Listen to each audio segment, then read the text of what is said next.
नमस्कार दोस्तों, एक नई ऑडियो बुक के इस सफर में आप सभी का हार्दिक स्वागत है।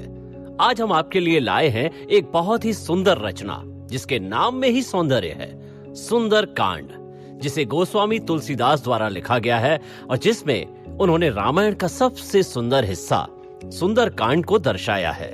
ये ऑडियो बुक उनकी प्राचीन जीवन शैली को स्पष्ट करती है, जिसके अनुसरण से व्यक्ति के जीवन में कर्म, आध्यात्मिक ज्ञान और भक्ति की प्रेरणा आती है।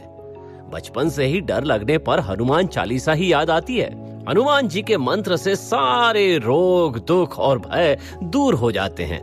पर दोस्तों, बहुत ही कम लोग जानते होंगे कि सुंदर कांड का पाठ करने से मनुष्य के सभी कष्टों का निवारण हो सकता है। साथ ही मनुष्य की बंद किस्मत के ताले भी सुंदर कांड का पाठ करने से खुल सकते हैं।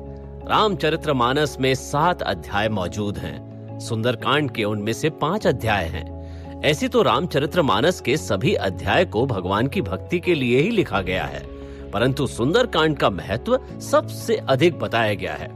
माना जाता है कि सुंदर कांड का पाठ करने वाले भक्तों को हनुमान जी विशेष रूप से फल प्रदान करते हैं।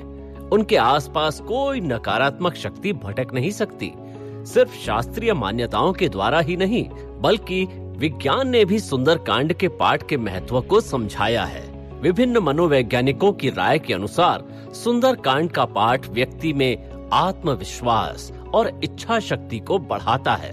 शायद आपको मालूम न हो, लेकिन यदि आप सुंदर कांड के पाठ की पंक्तियों का अर्थ जान लेंगे तो आपको उसमें जीवन की सफलता के बहुत से महत्वपूर्ण सूत्र मिलेंगे। ये सूत्र यदि व्यक्ति अपने जीवन में अमल कर ले तो उसे सफल होने से कोई नहीं रोक सकता। इसलिए अक्सर ये राय दी जाती है कि यदि रामचरितमानस का पूर्ण पाठ कोई ना कर पाए तो कम से कम सुंदर कांड का पाठ अवश्य कर लेना चाहिए। यहाँ तक कि ये भी कहा जाता है कि जब घर पर रामायण का पाठ रखा जाए तो उस पूर्ण पाठ में से सुंदर कांड का पाठ घर के किसी सदस्य को ही करना चाहिए। इससे घर में सकारात्मक शक्तियों का प्रवाह होता है। सुंदर कांड में हनुमान जी का लंका प्रस्थान, दहन से लेकर उनके वापसी तक की घटनाओं को बड़ी ही सुंदर रूप से बताया गया है।